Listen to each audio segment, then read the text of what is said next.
So hopefully you looked this up and you saw that humans, obviously we have 46 chromosomes, but all the other great apes have 48 chromosomes. So what's that all about? If we really do share a common ancestry, then probably this ancestor back here at this node had 48 chromosomes. But somehow something has happened along our lineage to give us 46 chromosomes. And there's a lot of hypotheses you could come up with. I mean, it could be that we literally just lost 2 of our chromosomes. Maybe we didn't need them. Maybe that's why we are hairless. Maybe that's why we have some of the different characteristics that we have from the great apes.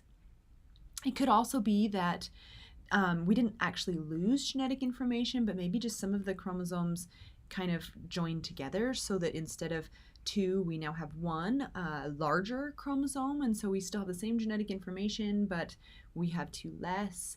But alternatively, you could suggest that, maybe humans are just a special case where God created us and we don't actually belong on that line, and we have 46 chromosomes because that's just the way that we were created. So there's a lot of things you could come up with to explain why we have 46 chromosomes. So that's what we're going to take a look at and see if we can find some evidence for some of these hypotheses.